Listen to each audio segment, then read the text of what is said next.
We have sprinklers going off inside the cruise ship while everybody is sitting and enjoying a meal. There is a sickness outbreak aboard one Princess cruise ship. Flooding issues have shortened one cruise ship by over 2 days. One Margaritaville ship is going to the dogs.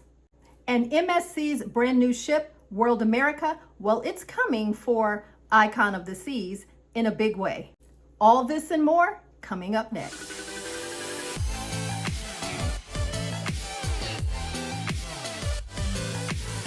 Hello everyone, it's Cynthia, your host. Welcome back to today's show. I am very happy to be back giving you the cruise news. I've been traveling on cruises for a while, but now I'm back and I have a load of cruise news for you. We're starting off with Harmony of the Seas.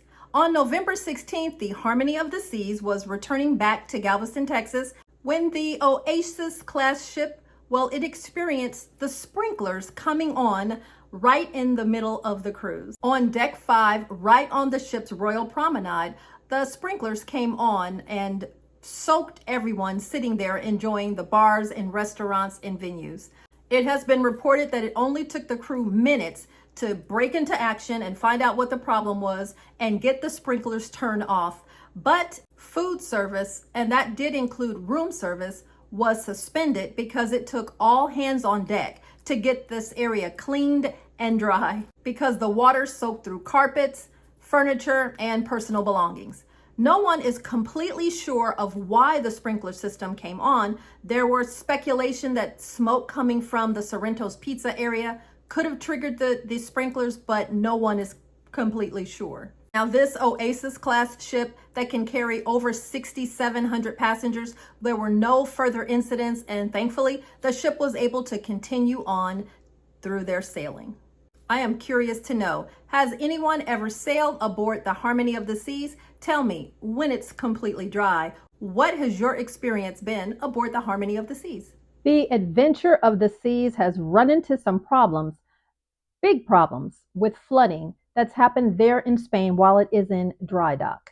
The ship was due to leave on November 24th for an 11-night repositioning cruise from Spain to the United States. But letters went out to the passengers about, well, big changes. First, there will be a 2-day delay. The ship will no longer leave on November 24th, but it will depart on November 26th. And there's also reductions in the ports of call that the ship will now take. There was a letter that went out that stated due to adverse weather impacting our ability to complete our current dry dock operations, Adventure of the Seas will be arriving in Barcelona 2 days later than we initially planned. As a result, we will now depart Barcelona on Tuesday, November 26th, instead of Sunday, November 24th. This new itinerary will bypass Valencia, Malaga, and Seville, Spain. Instead, they will have 2 days at sea before scheduled visits to Madeira or Funchal, Portugal on Friday, November 29th. And this will also mean updated arrival and departure times.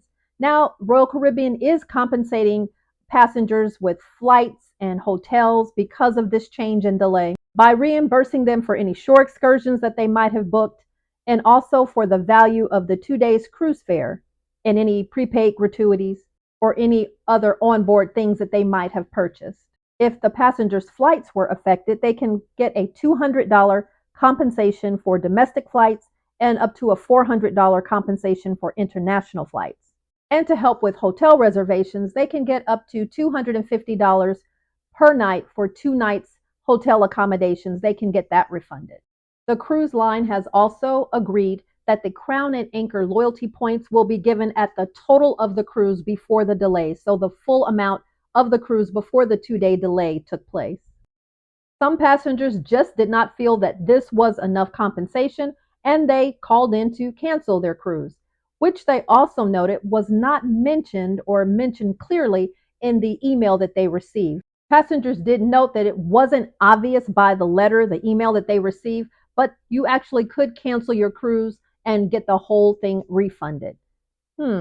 What do you think? Was the compensation offered by Royal Caribbean, do you feel that it was enough based on what happened here? I'd love to know your thoughts. Please drop them down in the comments below. Well, getting sick aboard a cruise ship, It's nothing new to us who cruise often, but sometimes these outbreaks have to be reported to the Center for Disease Control when it's more than 3% of the cruise.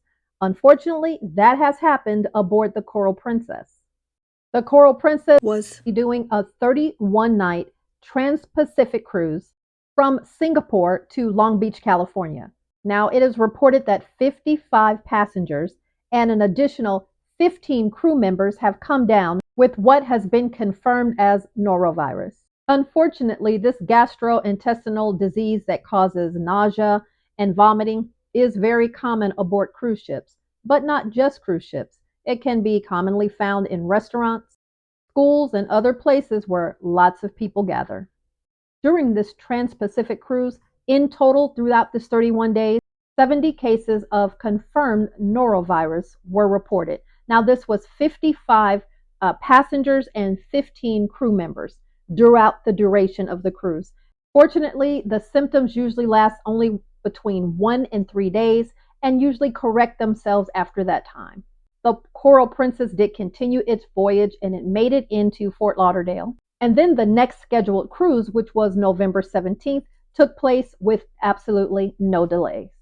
Getting sick aboard a cruise ship is no fun whatsoever. Have any of you ever gotten sick with that norovirus on a cruise ship, and what was your remedy? How long did it last?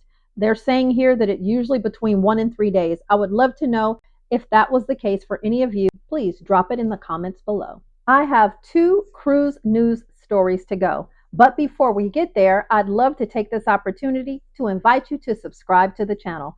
I'd love to have you as part of the Right Recipe for Travel family, where we discuss cruising, traveling, news, and anything of the like. Just tap down on that subscribe button. And also, if you like the videos, give us a like and tap down on that notification bell so that you're notified when we drop a new video. To all of you who continue to support our channel, thank you so much. And to all of our new subscribers, welcome to the family. On with the show. Margaritaville at Sea is set to host the first ever dog-friendly cruise. That's right, if you are a pet lover and you're looking to bring your pet on your next cruise, well, this one might be the one for you. And get this, there's even butler service included for the pet.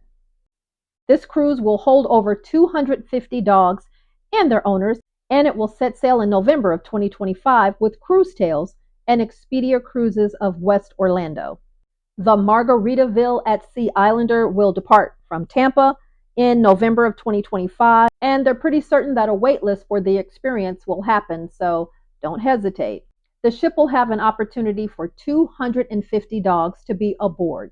This specialty cruise will feature activities like parades, dog shows, and costume contests. Now, the dogs don't just run the show. There will be some protocols in place, and there are certain places that the dogs will not be allowed to go. All of the dogs aboard must be up to date on their vaccinations, and they must have a letter from their vet saying that they are able to travel. Restricted areas will include the restaurants, the casino, and the Lido deck. Each owner will be assigned what's called a pet butler. This is going to help to ensure that the cabins stay nice and fresh and top condition. And there will be what is called a private relief station on the balcony for each one of the pets. There will be activities also available to the dogs, such as pet grooming, pet massages, dog-friendly splash stations, and, says here, much more. For on my pet lovers out there, and in particular, dog lovers, is this something that would interest you? I would love to hear your comments. What do you think about this? Drop it in the comments below. Our final cruise news story today, well, it's about the cruise giants. I'm talking about the Icon of the Seas, the largest cruise ship in the world. Everyone is talking about all of the bells, the whistles, the excitement of the Icon of the Seas. But MSC, well, they said, we're coming for you. MSC's World America is set to debut in April of 2025. And here is a sneak peek of this cruise line and cruise ship that's coming to wow us in a big way. This cruise ship is the biggest ever MSC cruise ship, scheduled to do week-long Caribbean voyages out of Miami every Saturday.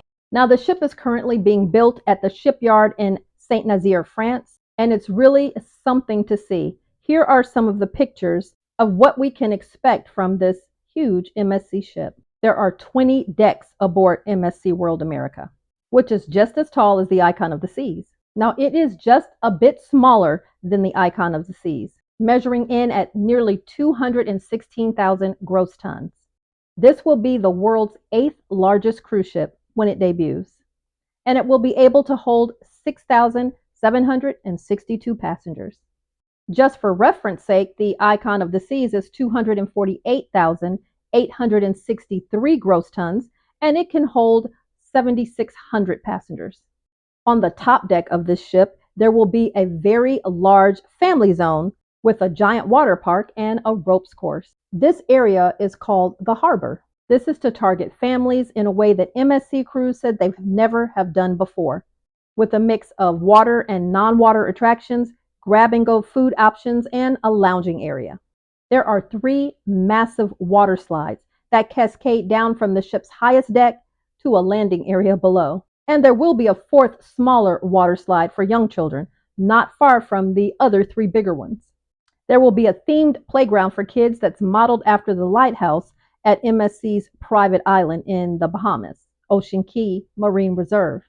There is a shark-themed entrance to a 10-deck high dry slide called the Jaw Drop. Of course, that's not all that you need if you're going to be the 8th largest cruise ship in the world.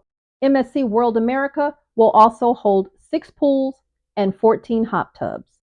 The indoor area of the World America will be called the Galleria, and the outdoor area will be known as the Promenade.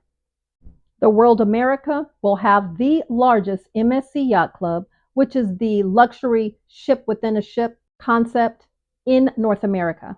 This will have a 2-story outdoor deck, a multi-room owner suite, and double balcony duplex suites for larger families.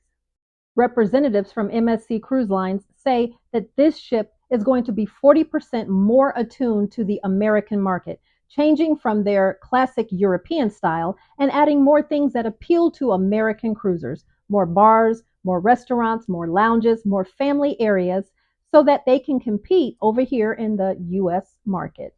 What are your thoughts about the MSC World America? Are you interested in taking a cruise on the World America? I know I am. And of course, don't forget, if you are interested and need any help booking any of these cruises that we've talked about, I will drop my information down in the description below. And I'd love to know your thoughts about the MSC World America. Well, that's it for Cruise News today. I thank you so much for joining us. We will be back with more, but until then, we'll catch you at the next adventure.